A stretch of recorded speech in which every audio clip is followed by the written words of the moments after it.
The 2022 China International Fair for Trade and Services is slated to open on Wednesday. Experts have said the fair is an important platform for sharing experience in the service industry. China International Fair for Trade in Services is very important development to boost international trade, basically in services.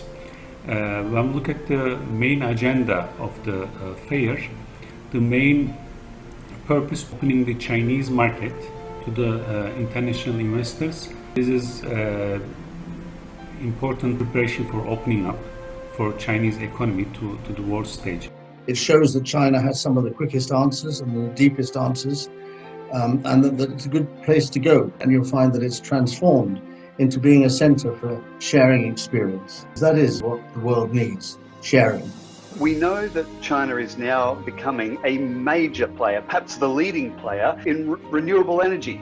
And there's a significant services component to that. So it'll be interesting to me to watch to the extent that China doesn't just become a leading provider of goods related to renewable energy, like electric vehicles, for example, but also how much that increasing prominence transfers across to the services trade as well.